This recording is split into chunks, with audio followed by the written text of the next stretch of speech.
Welcome to the Beyond Pain podcast with your host, Joe Gambino and Joe LaVacca. Join the two Joes, two physical therapists, as they discuss how to navigate the uncertainties of pain so you can move beyond it and get back to the activities you love most. This podcast is for Joe, and their guests to share their clinical thoughts and ideas based on their collective clinical experiences. Can this information be for you? Maybe, but we cannot know for sure. Therefore, it is always worth talking to your healthcare provider to make the best decisions in your care before you implement anything on this podcast. And please use common sense. Welcome back into the Beyond Pain podcast. I am one of your hosts, Joe Gambino, and I'm here with our other host, Joe LaVacca. And we have two special guests here with us today. Is this the first time, Joe, that we've done two guests at the same time? I was just thinking that, and I think you are 100% correct. This is the first double date that we've had. There we go. We got our repeat guest on in Grayson Strange, and we have, you guys are married, yes? Yeah. I didn't want to make like a assume it's all good. I really the wanted assumptions to here. name Strange because Sarah Strange is kind of has like you a never know. down to it. Yeah. I was like, we got to do this. Yeah, there we go. And we have Sarah Strange here as well. And I'm excited to have you guys both on the podcast. And I want to give you guys the floor to let us know a little bit more about you. But Grayson, you have you already know the question. I don't know if Sarah will know, but before you guys get into it, you have to let us know how you take your coffee. Chemex pour over is the method. You got to weigh the beans, measure the water temperature. It's a very precise, it's probably the most precise thing that happens in my life, actually. Everything else is just sort of, I feel it out. But the coffee is very regimented. And that's thanks to you. Yeah. And I can make you guys shed a tear probably, but due to some like weird kind of perimenopause, MCAS, strange crap, I don't do very well with coffee anymore. So I am on I prefer black tea from the Yunnan province of China at this point. Hey, look, whatever works. Works. Yeah. That's Caffeine, great. less drama. I like that a lot. That's a great description. That, but true. Yeah. It's okay. I'm drinking coffee for both of us now, so it's cool.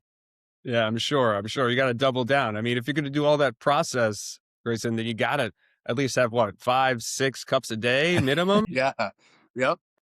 You know you're getting old when having a cup of coffee is like a cheat, you know? Yeah. Yeah, I actually really value that time. And we were just all talking about kind of kids offline, but I wake up early. I'll run down to the gym here in my apartment building. And then all the time in the gym, I'm just like, wow, I can't wait to get upstairs and just like sit in silence and have a cup of coffee and maybe read and, get caught up on some emails. And then every time I open the door, there's my daughter. Hey, Dad, what's going on? And I'm like, oh, but it's Saturday. Why are you up at 6:20? And she was like, oh, just told Alexa to wake me up. I got lots to do today. I wanted to do my makeup and my hair and my this, and I got to get ready for dance. I'm like, dance is in 6 hours. Can you go back to bed, please? Like, Yeah.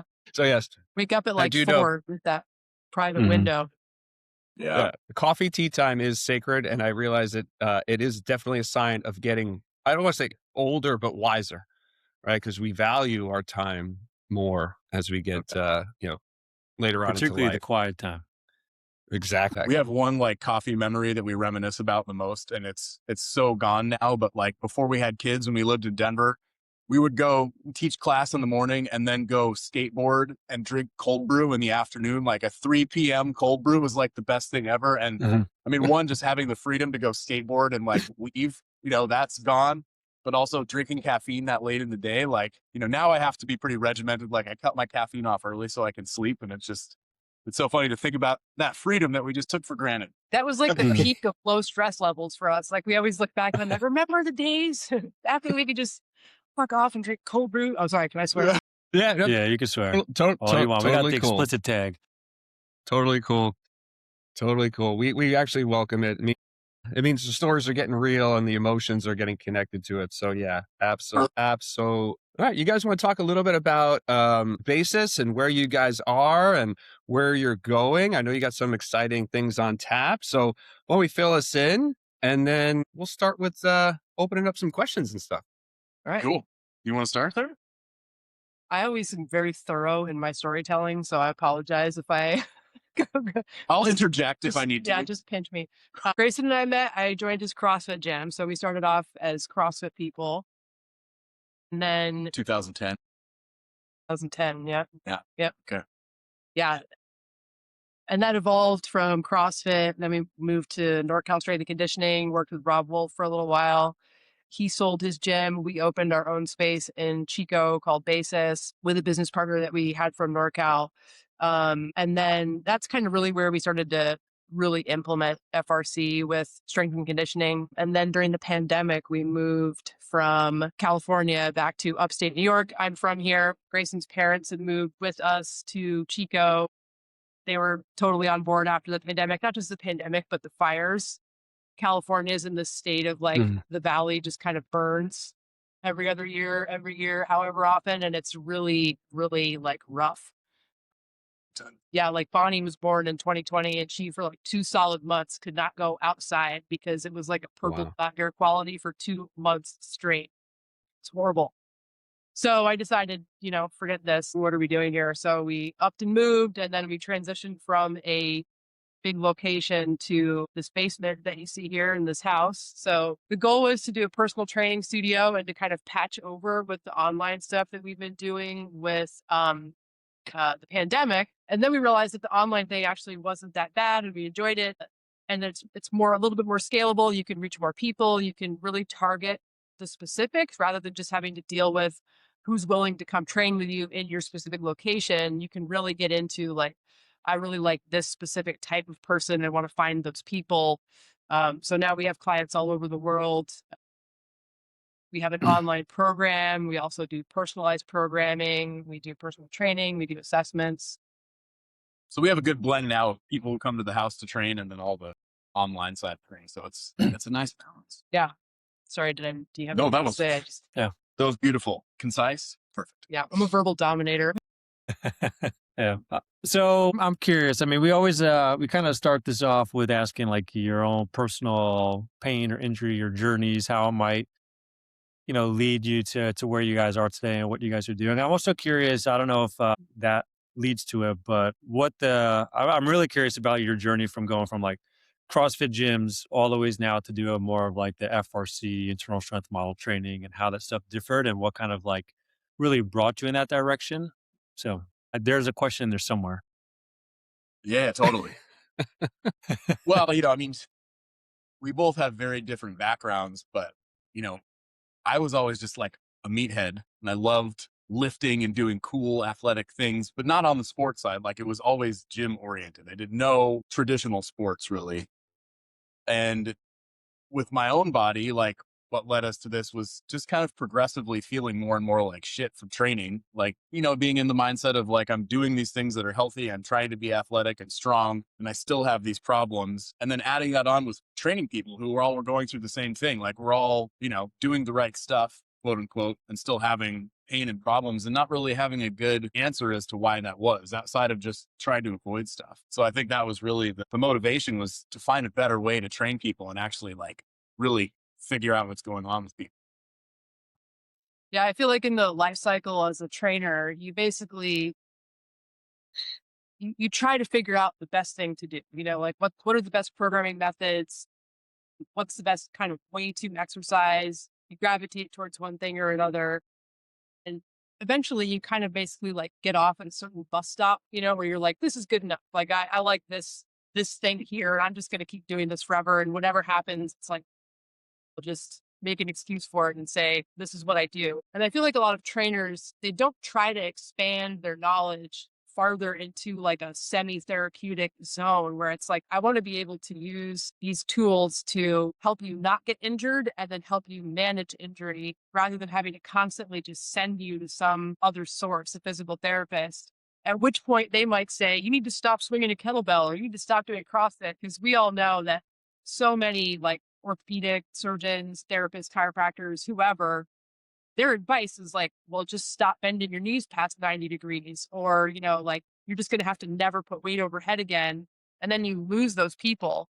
So with CrossFit, I mean, that's like the ultimate example of like a gauntlet of like so many things that people have no business doing when they just start exercising. And so we kind of saw that and it was like, this isn't really going like we thought it was supposed to go, because their whole mentality was like, the fitter you are, the healthier you are.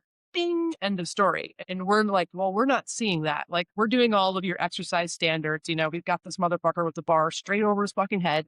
His hips are below his knees. Like, he's doing everything exactly like he's supposed to be doing, but he looks terrible. His shoulders are about to fall apart. Like, he's already have 3 back spasms this month, and some of those people will stay and others just go away. And we were like, how do we fix that? Like, that's not good enough for us.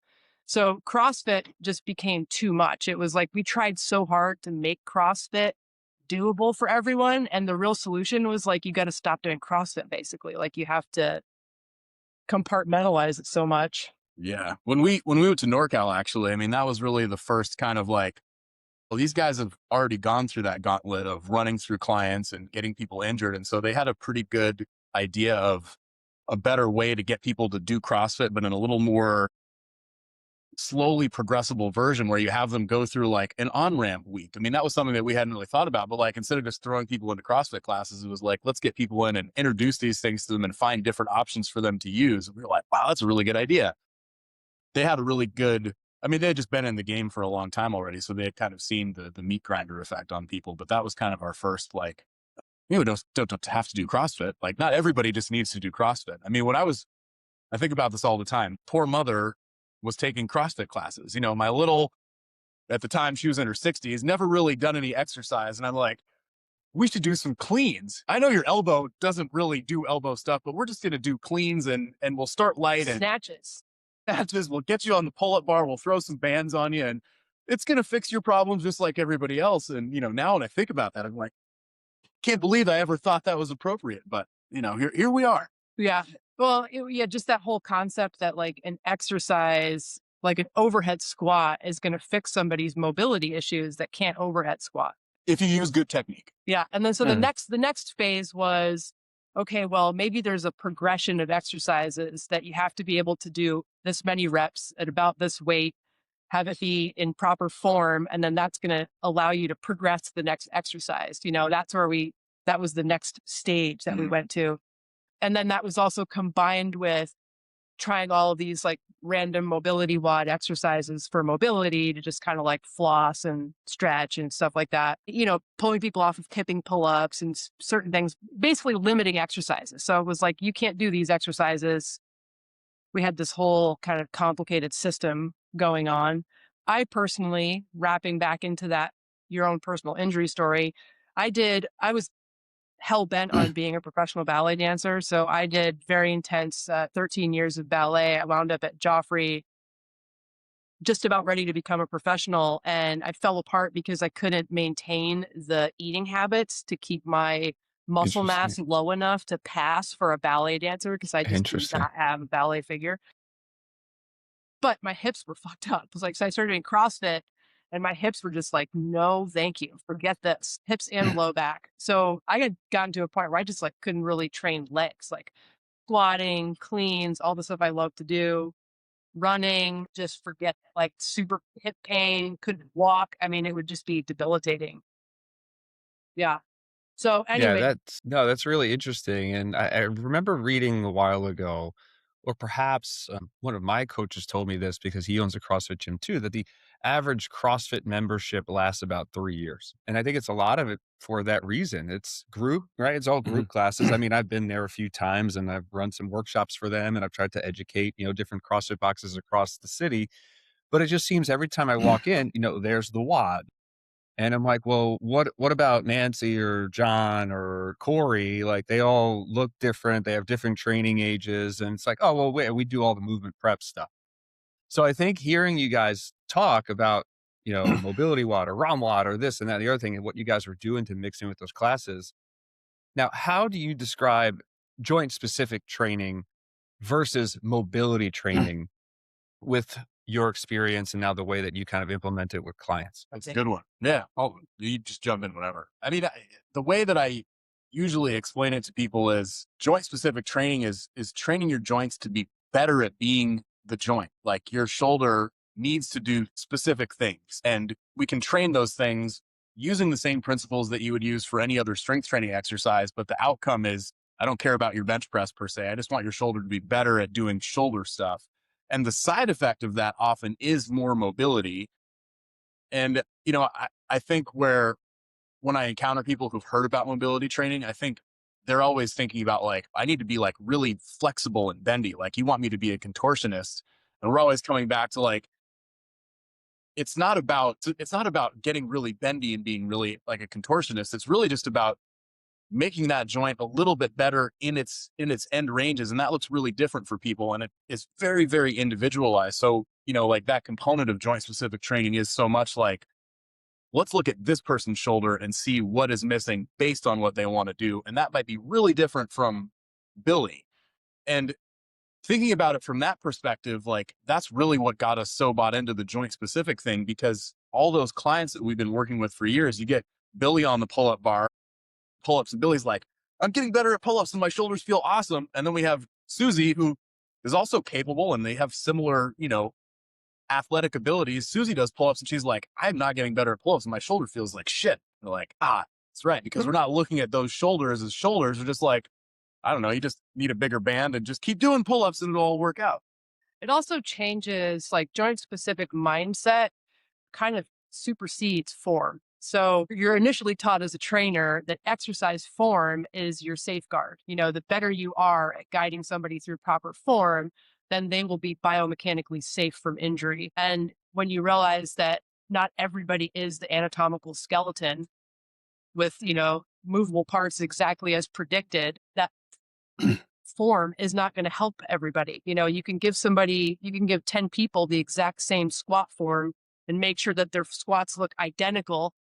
You don't know what is happening internally though. Like you have no idea, if you haven't done an assessment, what those 10 hips are looking like. And you have probably some of those hips, I'd say 6 out of 10 of those hips are borderline, where they have so little internal rotation that it's a very short period of time before they start having problems if they don't train to get more hip internal rotation in addition to squatting, or maybe as a priority. So you have to start looking at that first, and then that might change the squat. And you might say, well, this person can do some version of a leg press, but they don't really have any business in this super deep degree of hip flexion.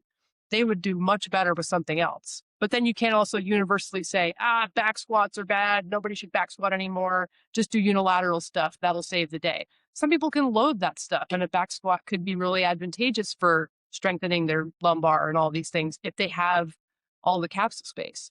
So it just changes the game basically. And it puts the person before the form and the exercise. And then you can decide what they need to be doing based off of how their joints are already, in what situation.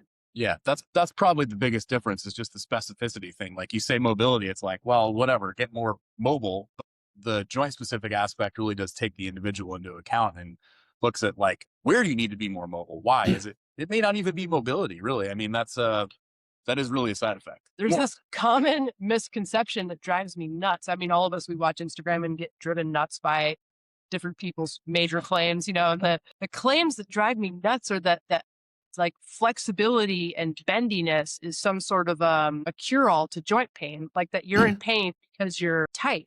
It's like just not true, because most of the really flexible people that I know hurt more than the tight people. Like they're Totally. a wreck. 100%. So that's not fixing problems. Like Grayson is way less flexible than I am, but he's just as flexible as he needs to be for the stuff he likes to do. Whereas I do heels, like put Grayson in a heels class and he'll be it won't be good. Nah. I wouldn't mind seeing that. That'd be kind of cool. It would probably make some good Instagram content.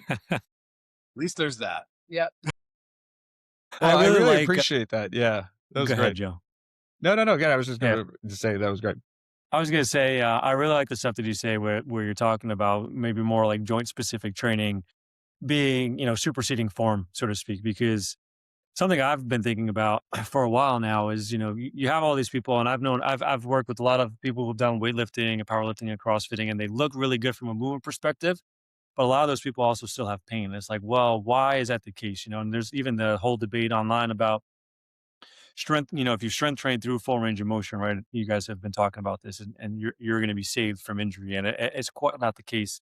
Just, I think there's a lot of people on this podcast who probably don't really know FRC. They don't know what like internal strength model really means. Maybe joint stuff versus mobility is something kind of newer to them. So you guys are kind of like, you mentioned, like mobility versus joint specific stuff and flexibility. How would you, I always feel like, because we are in like the same kind of like, we've taken the same seminars and things like that. We have very same knowledge base.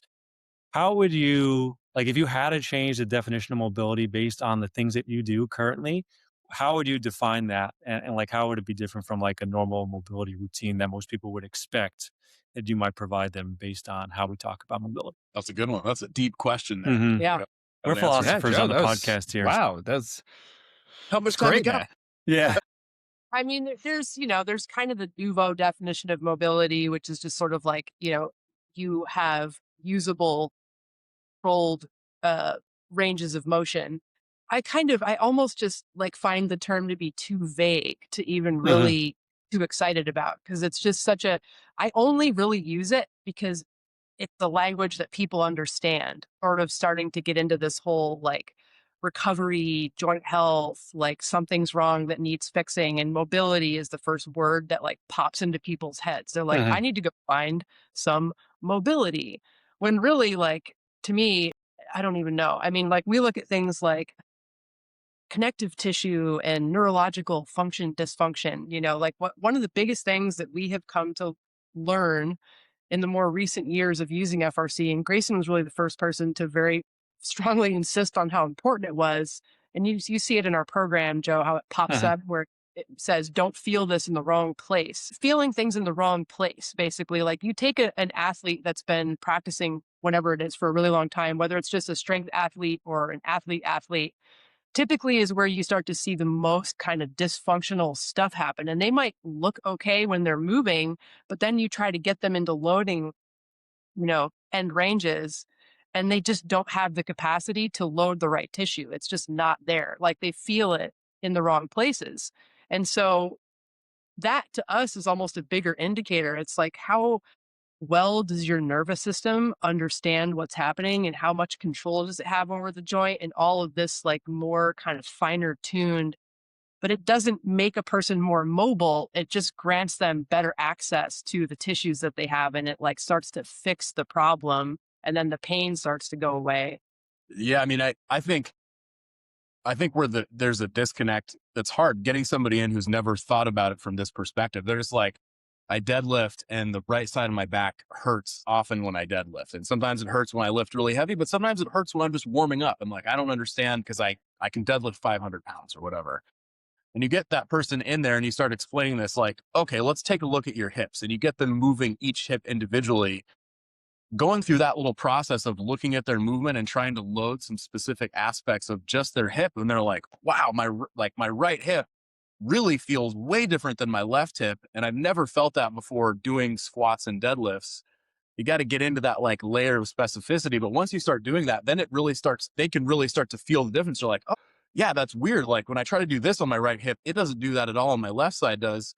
That makes sense why maybe when I'm picking this thing up and using both my hips, that my back is so pissed on this side. Like I think that component of getting them in and having them feel it, again, like what Sarah's talking about, like feeling it in that tissue when you're trying to load it, really, it's a big aha moment for those folks who've never done that stuff before. I mean, like with my own body, my trajectory of my back problem started at lifting really heavy, but then it started to progress to like it would happen randomly. And if you looked at the technique of my deadlift, you'd be like, that looks like a good deadlift. You're not doing anything wrong, but I could throw my back out warming up with 135 pounds. And when I started to look at this stuff, it was like, wow, my right hip is totally different than my left hip. That's something that was really hard to notice without that specific component of going in and like really trying to explore that stuff. I think that's the key with understanding that. And once you start to see that, you can I think that helps change the perspective of what mobility is. Like mobility isn't just this general, I want to be able to move in all these directions. It's sort of like you get a hip that doesn't do as much as the other hip. That hip is not really mobile compared to the other one. If we can improve that and that hip behaves like the other one, that is mobility, but there's so much more than just the term mobility. Like that's just a hip that does more stuff. Yeah. Mobility is basically like a word like exercise, like it's an entry point to a bucket, and some Mhm. people's bucket only has two tools in it, like, well, I know how to stretch and I know how to foam roll. That's your Yeah. mobility bucket. Mhm. But then the more you do, the more education you have, the more experience you have, that just turns into this whole aspect to me of like, well, there's joint health, I don't know, where does it cut off and where does it become therapy? Like there's probably some massive flow chart that would branch under the mobility terminology. We track people with mobility term and then we funnel them through the flow chart basically. Right, right, right. I wanna stick with that concept because I think it's so interesting how you guys highlighted it. Someone comes in and they can deadlift 500 pounds or they can squat 500 pounds. And I think a lot of the messaging from maybe more so a rehab standpoint is you have to get stronger, right? Your core has to get stronger. Oh, you just need to be able to get Mhm. stronger at your hip and stronger here. And people come in with that and I tell them, well, you're already stronger than me, and I don't have pain when I deadlift or I squat. So I don't know how I, pitch that to you to get stronger than what you already are. And I love this idea then of, well, let's pivot. Let's see what the affordances are at each one of your hips. Let's see if you are maybe compensating without knowing it. You start to put them through this training thing. And what I'm thinking about for clients listening or clients I've worked with is a lot of them then get worried about their 500-pound deadlift and their 400-pound squat. So, how do you guys navigate maintaining these high numbers with training? Because people, took their lives to get there, and then still backing off and creating, some of this joint space with the training.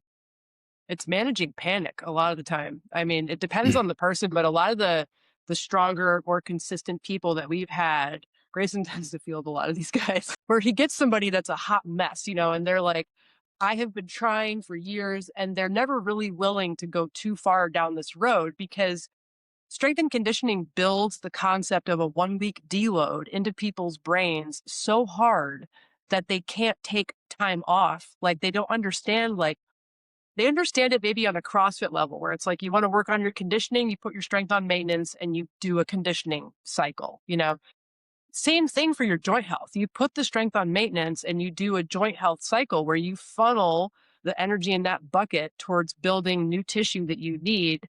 But the funny part is it just takes experience to understand that when you really bump up the quality and capacity of your joints, you're still strength training your joints. Like it's not just like a relaxing stretch, like some guy with a pine branch comes over, it's hard training. And Grayson is able to like pop in and be like, oh, I haven't snatched in, I don't know, 4 years. I just threw 200 pounds over my head. No big deal.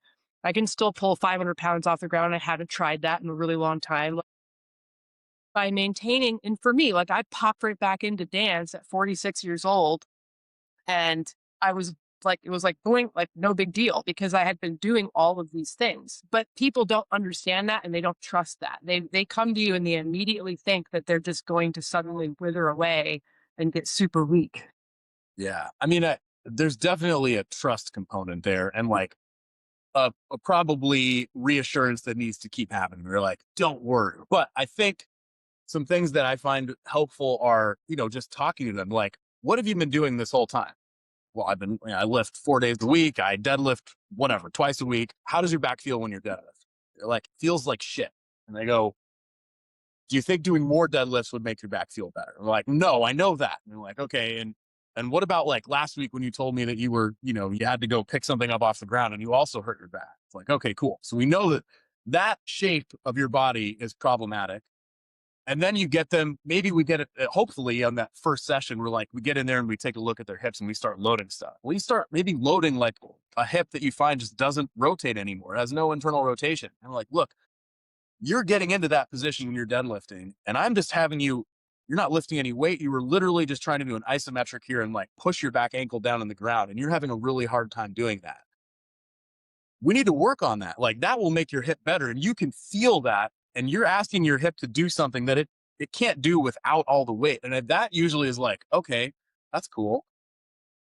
I really do. I use this story all the time. I probably said this the last time I was on a podcast with you guys, but when I first went to FRC and started doing this stuff, I was 32. It was like 10 years ago.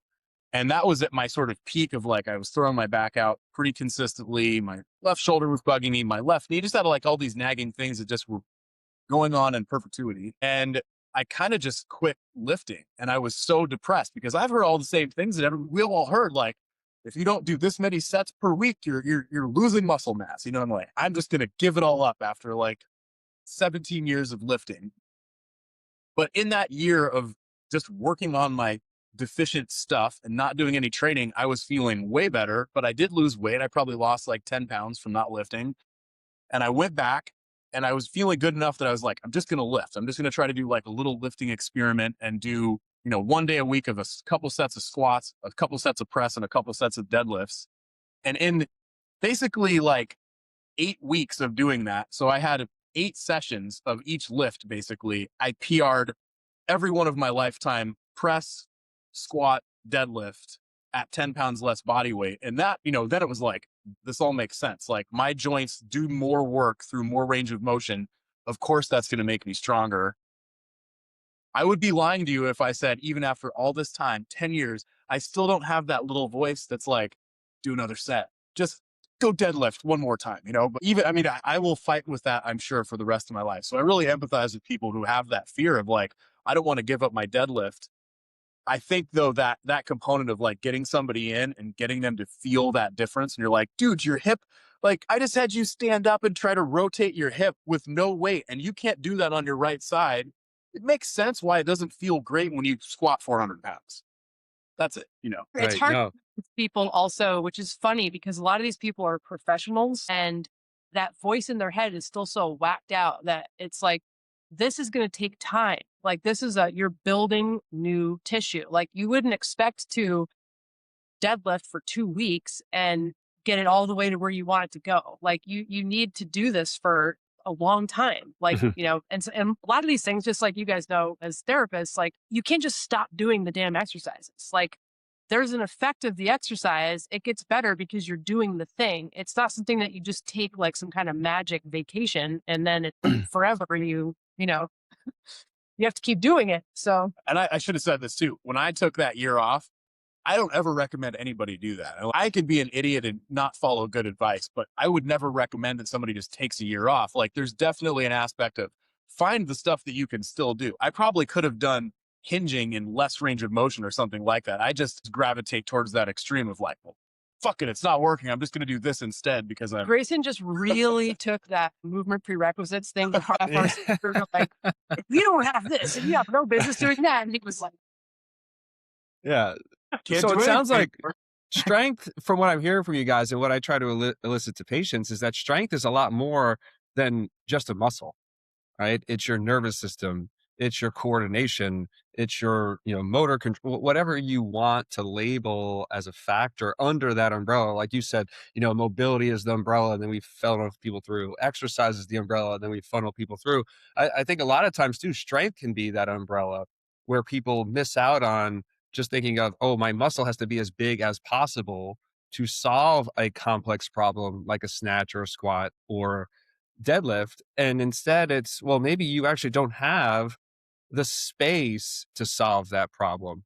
So I really appreciate that kind of underlying message that you're giving us, because I think that's really, really valuable.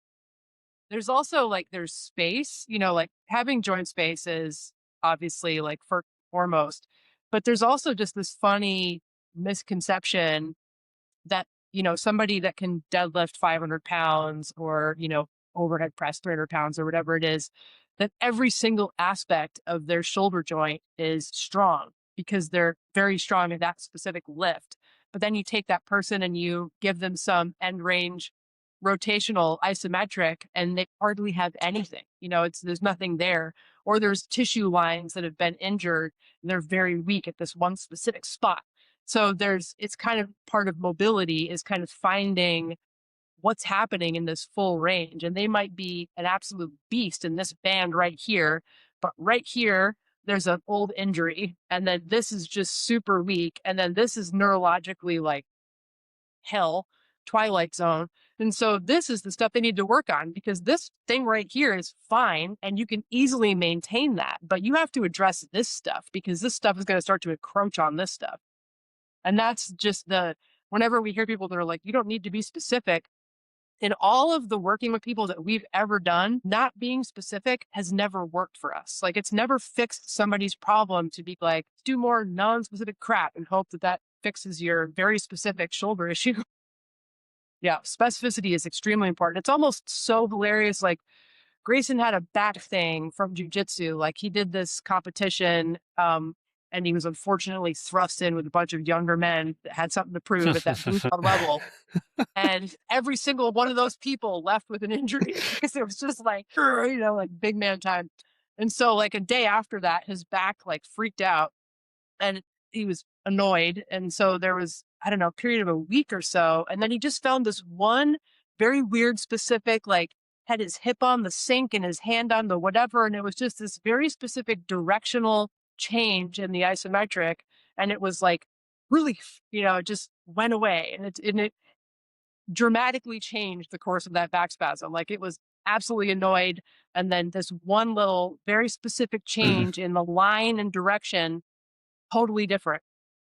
That makes me think of something that I tell people a lot, because I think another thing with mobility, people are like, well, I like all this training and I hear that I need to be more mobile. And so now I think I need to go add in like 5 hours a week of mobility training to get more mobile. And they're like, that sounds terrible. I don't want to do that. And I always try to reiterate to people that if you find the right thing, like if you're working on that thing that's missing, you need one thing to fix that. That's it. If you're not, and if that one thing doesn't really make it better, I don't think we're doing the right thing. We haven't found the right thing yet. And it is really always, even at this point of doing it and seeing it so many times, that one thing is enough to make a difference. If I can get you working on this thing for 2 minutes, 3 days a week, that's probably going to fix that problem. And if it doesn't, I haven't found the right thing for you yet. And people are like, oh shit, that's it. You mean I can just add this in like before I go do my regular training? Like, that's it. It's really, I think the whole idea can definitely be overwhelming, but like in practice, it actually is simple. It should be simple. I'm really glad you brought that up, because when you were talking about how you were in the bathroom using a sink to get into these positions, I'm like, man, this guy must be doing it all the time. He's in the bathroom, he's about to jump in the shower, and he's getting another 10 more minutes of mobility in his day. So I think it's a nice when there's a clarification problem there. that you need to solve, you will be busy trying to solve that problem. I mean, I feel like that's for our nature and probably your nature, when there's something where you're like, God, this is, because we've all found it now. Like, now we know that there's a solution. Like, there's a movement method that's going to fix the problem. And so you're always kind of searching for like, what is that real specific thing? Plus it helps you with your clients, because you have spent a lot of time with yourself and other people finding the specific things that change and like really move things forward. Yeah, like the training thing. Somebody said, probably lots of people have said this, but like training should be working on the things that you suck at. And a lot of people know that, like in the strength and conditioning world, people are like, well, I do this variation of press because I suck at this variation and that seems to help. I think what people don't think about though, is that it goes so much further than that. Like what Sarah was talking about, like this line of tissue is injured. This one, you have no neurological even recognition that it's there. Like that's really looking at what you suck at doing. And that's really the training stuff, is really exploring that. And it can be explored so much more deeply than just changing up your exercises. Like that's part of it. And that has worked. That still only gets you this far. There's all this other stuff out here. And that's the stuff where it's like, look at the joint. What does that joint do? The shoulder, it does a lot of stuff. There's a lot of untrained, unused zones in that you're probably not hitting with those exercises. And that, I think that when you start to look at that, you can really feel it in your body. You're like, damn, I can't hold my arm out here. This one feels great. This one, not so much. Why is that? And it leads you, further down the rabbit hole. Yeah. And people, I think, often just will gravitate into the ruts of the exercises that they enjoy doing and that they're good at. And then they avoid the things that they really should be doing. So they just overdo this, and then miss these things. Yeah. It is way more fun to train the things you're good at. That's never going to change, I don't think.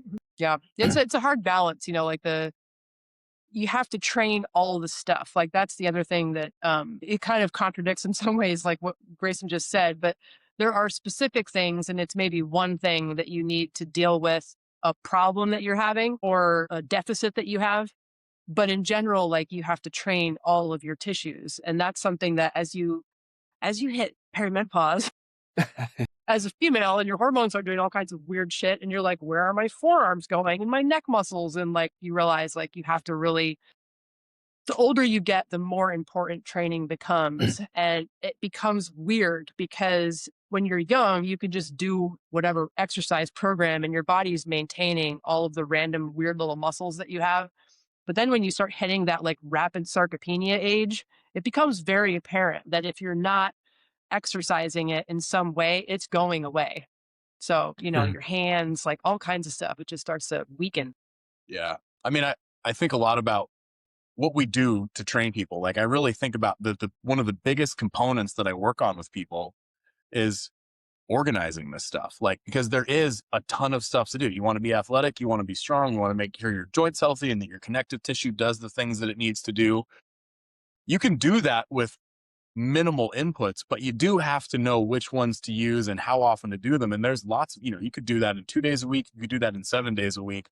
I think about what we're really doing is like, we're really helping people understand the organization of all that stuff. And I think that is the part that takes practice and is overwhelming for people, because they're like, I don't know, you hear all this stuff. Okay, my joints, my connective tissue, my muscles, I want to be athletic. I want to lift. I want to do cardio. Am I going to train like 4 hours a day like a professional athlete? I think that always, my mind typically goes to that. And I think a lot of people do as well.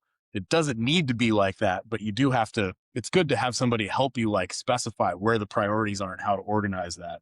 There are infinite options for organizing it. It's just, those are all the little dials to tweak. Yeah, where to spread the volume and intensity through a training program, to not overdo the stuff that you're just good at and enjoy doing. You're like, well, I could just, hide into these like bicep curls 3 sessions a week. And I've hit my optimal 10 sets, but it's like, well, there's probably some more optimal bicep training that you could do that's more specific, where you can keep 1 or 2 of those regular sets, but then also add something that's more specific to your elbow. That would be better down the road. Like you'll still hit your volume per muscle group, but you'll have also been doing joint specific work rather than just, Right. Right. I think the programming piece that you guys brought up is so important. And I know with all the well-intentioned podcasts and gurus and everything that you mentioned out there, everyone seems to have an opinion. And obviously our clients follow us, they hear us, but then they hear all this like background noise. And it does seem very overwhelming.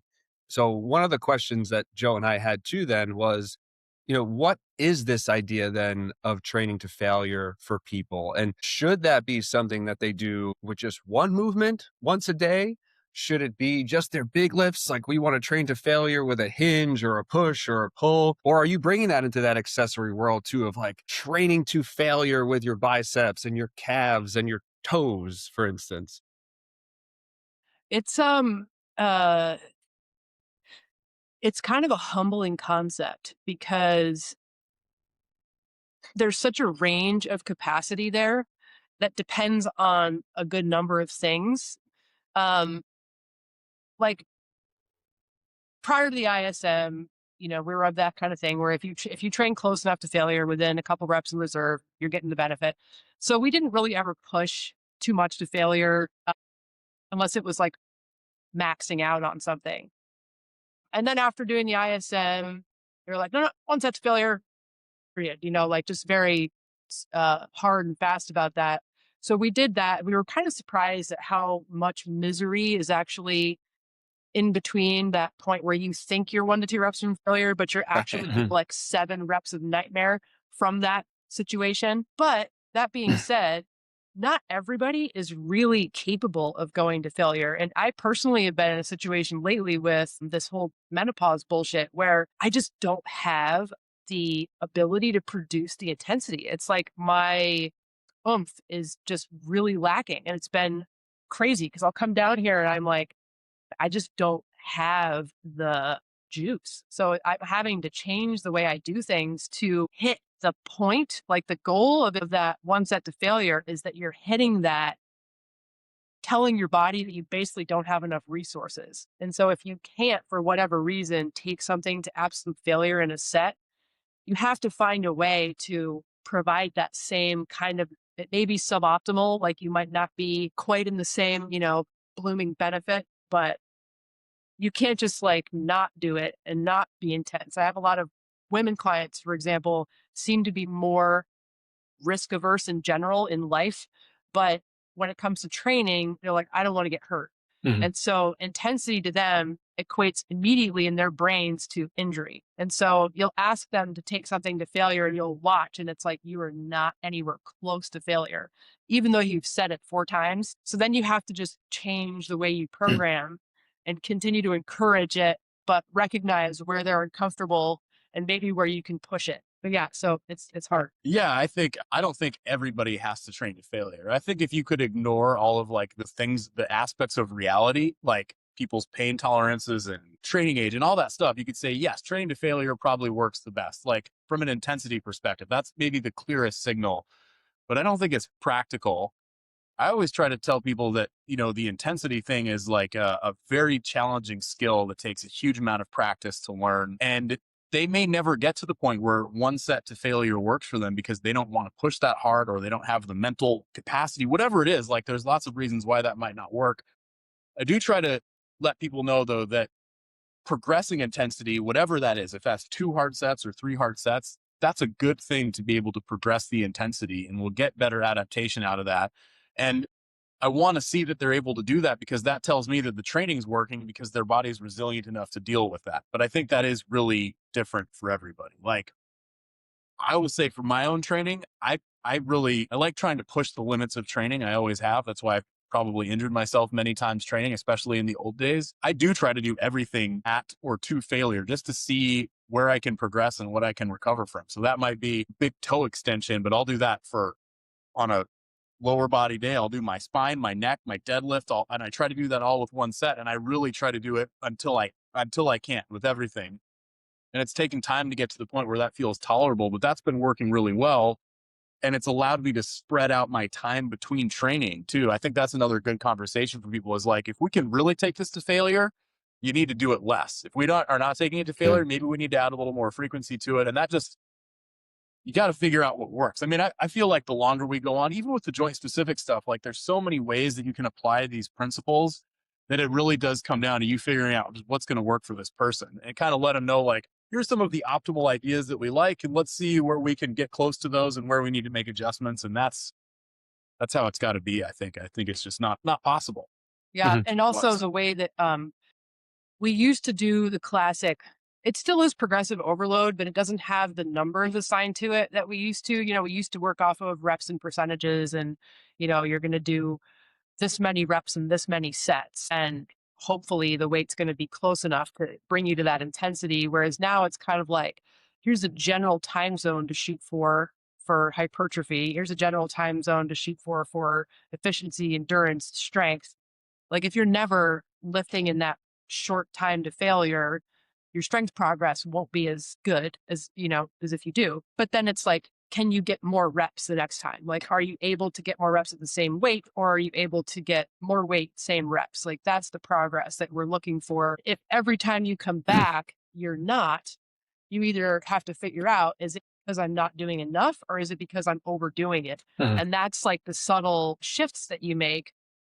Used to be what you would do was just overload someone to death until everything was looking worse and they were getting sick and ready to die. And then you would give them a little break and watch all those qualities pop back up and go, yes, okay, we're gonna do that again right now. And it was just this constant wave of beatdowns, which maybe works for a professional weightlifter, but for people that are trying to lift long term for their whole life, that kind of like insanity is not, I don't think, necessary. Like we can see progress without driving people to this point of like extinction, basically. Well, and here's one more layer, and I don't even know where this fits in. The other thing about intensity is that, I think for people who've done training, they can increase the intensity on the things that they're familiar with. But like, if you've never trained your hip rotation directly before, your scale of intensity is way off for that. I know what it feels like to deadlift heavy, but when I go into internal rotation, we are working in true end range. So you're putting this joint in its position where it has the least capacity to do work. And then you're trying to work hard there. Sometimes what doesn't feel like a lot of effort is actually putting that tissue under a huge amount of stress. And so then you have that whole aspect too of like, we're exploring training all these untrained areas. And sometimes it takes what feels like little force to overload that stuff too. So that's like there's that other variable there too, which is something that, you really, again, like going back to what Sarah was saying about where we're feeling stuff, what we've really learned with all this training is like the level of discussion that needs to happen when you're doing all of this stuff needs to be detailed. And often, like, I want you to tell me all of the feelings that you're having during, after, the next day. Like that information is, I think, the best way to really gauge if you're doing it appropriately, because it's so easy to get somebody in a position, explain what to do, have them do it, and then be like, all right, I did a good job. They look like they're in the right position and they're doing what I'm asking them. If you don't get all that other information of where they're feeling it and what it feels like, it is really hard to gauge if that's the appropriate setup, intensity, all that stuff. Yeah. And also this kind of dovetails into a little bit of this addressing that concept that you can just train full range of motion in your basic push-pull functional movements like squats and deadlifts, and that's going to take care of your hip internal rotation, because anyone who has gone into their deep end range and tried to produce intensity there, it's really weak and gentle. Take somebody and put them on a bench and have them go into max hip IR, their maximum hip IR, and then remove that bench and say, hold that position with your body weight. Probably aren't going to be able to do that. So there's definitely no way with a 300-pound bar on your back, you're addressing end range hip internal rotation. You're not anywhere close. Hopefully, maybe you are, and that's scary, but that's probably also why your back's going to tell you you're the next day. Right. Yeah. Yeah. So you need like specific tools to train different ranges at intensity. I think my final question around this is, you keep talking about what you feel, how you feel it. Certain feelings are probably not going to be good, right? You might feel something more painful the next day or something like that. So if you had somebody like a new client sitting in front of you and you were talking about this, what kind of sensations would you say, hey, like these are the things that you need to avoid or really not push through, because at the end of the day, it's probably going to inhibit how much progress you're going to make and move forward. That's a good one. You want to go? Just feeling things on the wrong side of the joint. The problem initially for us was that we heard the whole pain word, and it's like, okay, well, if you're feeling a pain, then that's obviously bad. But what we've realized is that 90% of the time, it's not painful at all. It's basically like a subtle language that your body has that's like, I don't have enough capsule space. So, like a pinch, like people are very familiar with this. I feel the tissue on the inside of the joint, or when they're laying down in a passive shoulder external rotation stretch, they feel the backside of their shoulder. It doesn't hurt. It's not even pinching. It's just a sensation. What we've come to realize is that sensation is enough of a sign that you're outside of the boundary. Like you're starting to basically pinch. You're starting to close rather than like open glide. Don't be there. Like we need to start training outside of that and figure out what it takes to expand that joint so that you can then move into that position without feeling that closing angle tissue. And that's how we guide training. And so we'll try an exercise with somebody, and if it provides access almost directly after doing that exercise, we know we're on the right track. And it's like, this is the thing that you need to work on to progress this, so that every time you get into this position, you no longer feel the back of your shoulder. And that was a big, because it's not pain, it's just feeling things in the wrong spot. And a lot of those people also can't feel things in the right spot. So their brain is only like, this is important. This is important. And so it's giving them that sensation. And they're like, I don't feel my hamstring, or I don't feel the front of my shoulder at all. And so then there's this whole starting at a pre-starting point, which is like just some isometric loading, not a stretch. I need to develop more capsule space. I need to stretch. You might not even be ready for a stretch yet, which is kind of. Yeah. Yeah. And maybe even a deeper layer too. I mean, just I try to relate it to things that people have felt before. If I get somebody and I'm like, okay, you do a bicep curl and you really feel your whole bicep working. When you're doing this, does it feel like that whole area is working, or do you feel one spot? Like if I gave you a marker, could you just draw over one area and say, I really feel it in that one really acute spot? I think that stuff like that is really helpful for them too, to understand like maybe we're just maxing out a line of connective tissue that is under so much strain that you're only feeling that in one small area. That tells me that we're potentially at that line of like, maybe we're just going to irritate things and your body can't adapt to this level of stress.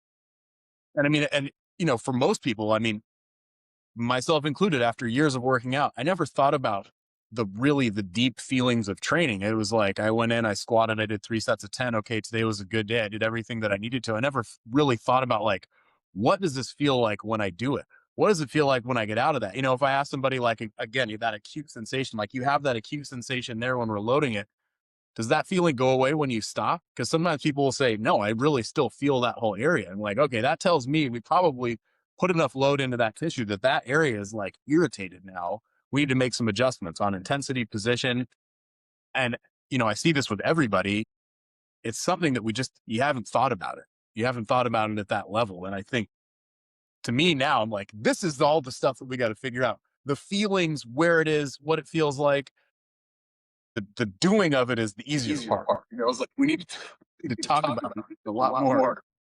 Because people are so talking about the position. They're like, I have used this position. Now what? Like, the guy who has a huge back flop and he goes down the stairs, you get that shooting pain in front of his knee. You out and maybe like a quad squat, feels squat at all. Feels like on the outside. And it's like, that's too. Like you don't do that. So you have to essence things earlier. Otherwise, the rest they just go backward or the same. All right, Joe, you have anything else? I want to be respectful of the Strange's time. Mm-hmm. I know we went a couple minutes over, so I wanted to make sure that we were good. Joe, anything else? All good. All good. All Appreciate right. the time. Mr. and Mrs. Strange, thank you so much. I think Joe said this is the first time I think we had a double date. Cool. Is this the first time we had a return guest too, Joe? I was thinking about that earlier. It might be. We might have had one other returning guest. So milestones here on the podcast. We could not be more grateful for you guys. Thank you so much for answering our questions, sharing your knowledge. We'll definitely have to do a part 2 because I have about like 16 other questions that we didn't get to. Let's do it. So we'll definitely double date again. But Awesome. Thank you guys. Joe, thank you. Listeners, thank you. And don't forget to tune in next week for another exciting episode of the Beyond Pain podcast. See you guys.